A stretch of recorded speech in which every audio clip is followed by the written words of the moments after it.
Alonzo Harris died that night, but the lie survived him. He was not the system's disease. He was the system's most useful symptom.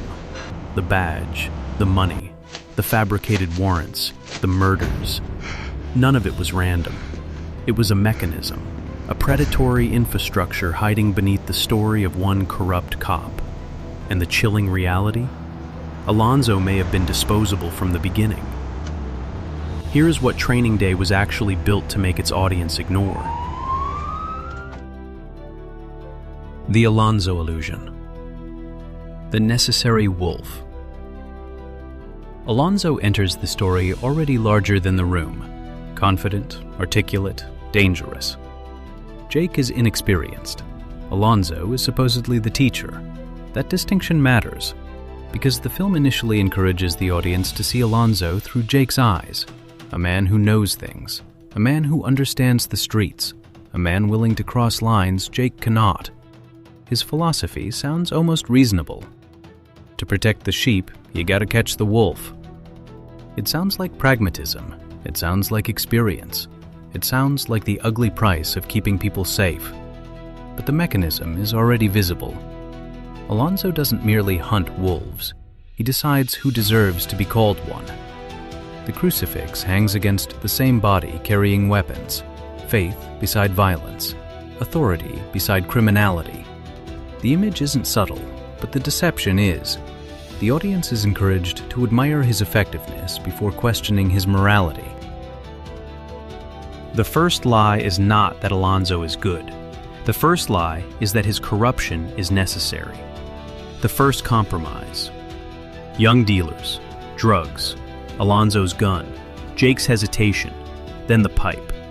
Alonzo tells Jake to smoke. Jake refuses. The gun appears. This is supposed to be another street lesson, a brutal lesson, a lesson about survival. But the details reveal something else. Alonzo forces Jake to consume PCP. Then he later reveals the drug was PCP. That changes the entire sequence.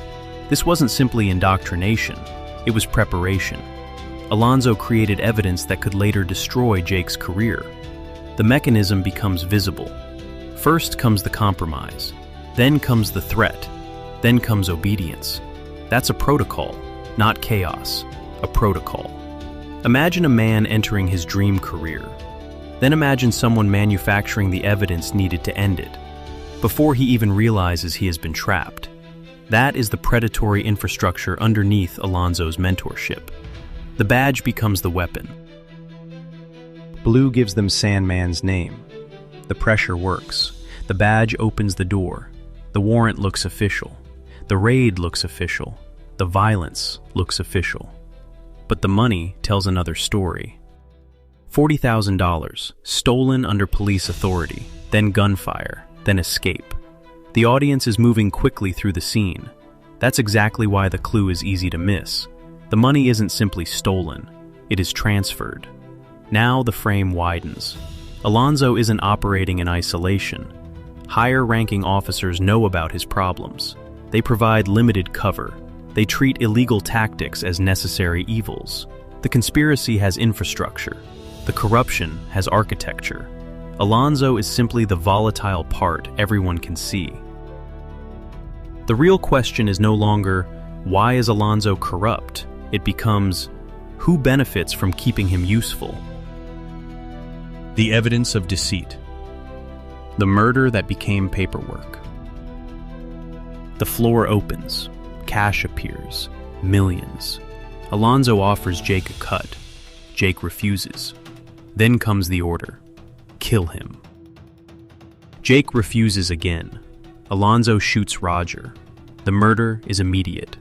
The cover story is even faster. The officers close ranks. The scene becomes a justified police shooting. That is the chilling reality. The system doesn't need to erase the murder. It only needs to rename it. Murder becomes procedure. Procedure becomes paperwork. Paperwork becomes history. And history becomes truth. That is the mechanism. Jake was never just a witness. For a moment, the system appears to collapse. Jake has the weapon. Alonzo is exposed. Then Alonzo smiles, because Jake has already been contaminated. The image repeats, same pipe, same face, different meaning. The first viewing showed coercion. The second reveals preparation. The drug will appear. Jake's career can disappear.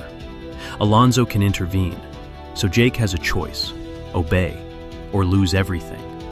Except it isn't really a choice. That's the deception.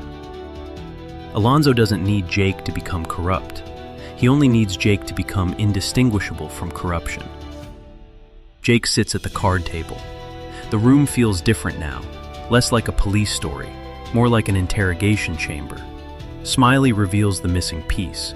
Las Vegas, a Russian connection, $1 million debt, midnight. Suddenly, the entire day rearranges itself. The raids, the theft, Roger's murder, Jake's presence. Everything points toward one deadline: $1 million. This was never really Jake's training day. It was Alonzo's survival operation. The badge was infrastructure. The raids were the mechanism. The victims were currency. And Jake? Jake was collateral. Think about the implications of that. A police officer can turn an entire day's law enforcement activity into personal debt collection. Not because the system collapsed, because someone learned how to exploit it. The wolf wasn't hunting criminals. The wolf was feeding a debt. The breaking point. The wallet that broke the machine. Hands, pockets, wallet, orange. The object seems insignificant until Smiley recognizes it. Letty, his cousin. Jake saved her earlier. The two addicts, the teenage girl, Jake intervening, Alonzo watching, Jake taking the orange wallet. At the time, it looked like a small, heroic beat. Now it becomes evidence. Jake survives because he once chose to help someone when Alonzo chose to watch. That is the film's most important moral inversion. Alonzo believes survival comes from becoming the predator. Jake survives because he refused to become one. Confirmation. Jake walks out alive, with money intended as evidence. The same streets Alonzo believed he controlled have rejected him. The community isn't loyal to the badge, it is loyal to memory. The wolf has no pack. Jake confronts Alonzo. Gunfire, shouting, money. Alonzo begins offering cash for Jake's death. One face, another face. Nobody moves. Another offer. Still nothing. This is where his philosophy collapses. He called himself a wolf, but wolves have packs. Alonzo has employees, informants, compromised officers, fear, money. But none of those things are loyalty. The badge falls. Authority disappears. Alonzo is suddenly just a man, a frightened man, a desperate man, a man who cannot buy the loyalty he thought he owned. And then comes the line, "King Kong ain't got shit on me." It sounds powerful, but look at the frame. He is alone. The suppressed climax. Alonzo runs. The Russians are coming. He reaches the road. The same city he claimed to dominate surrounds him. Then the hitmen arrive. Gunfire, body, silence. This is where the conventional story ends. The corrupt cop gets what he deserves. The good rookie survives. Order returns. But then the film gives away its darkest secret. The report calls Alonzo an officer killed while serving a high-risk warrant. That sentence changes everything. Because the audience knows what actually happened.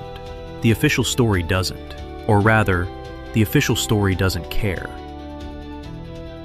The chilling aftermath. Alonzo died. The infrastructure didn't.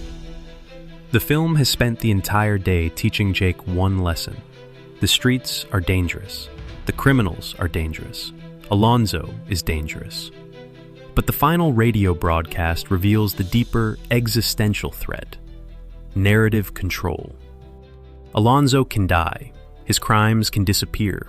His badge can become a symbol of sacrifice. His victims can become footnotes. His methods can become legend. That is the final deception. The system doesn't need Alonzo alive. It only needs the story he represented to remain useful. This is why the three wise men matter. This is why the fabricated warrant matters. This is why Roger matters. This is why Jake's PCP matters. Each event demonstrates the same mechanism. Authority creates legitimacy. Legitimacy hides predation. Predation produces results. Results justify authority. And the cycle continues. The next Alonzo. Alonzo sits across from Jake. Now the scene feels different. The mentor, the rookie, the badge, the car, the city. Everything looks almost ordinary. That's the chilling part. What if the system doesn't need Alonzo? What if it needs another Alonzo? Someone charismatic, someone effective, someone willing to do what others won't, someone who can turn criminality into results. The symbol remains, the man doesn't. The seat is empty, but the position still exists. That is the suppressed reality. Alonzo wasn't the corruption. He was the position corruption needed someone to occupy. The final unveiling. Alonzo thought he owned the streets. He thought the badge made him untouchable. He thought fear was loyalty. He was wrong. But that isn't the disturbing part. The disturbing part is that the system didn't need him to be right. It only needed him to be useful. Then it let him die. And afterward, it gave him a heroic story. That is how corruption survives. Not by keeping every corrupt person alive, by keeping the infrastructure that made them possible. Power doesn't always survive through people. Sometimes it survives through the stories institutions tell about those people. And the most predatory mechanism isn't violence itself. It's making violence look legitimate after the evidence disappears. Was Alonzo a victim of the system? Or was Alonzo the system? Tell the Pulse Cinema in the comments. If this truth disturbed you, good. Smash like and subscribe. The Pulse Cinema has more dark truths waiting.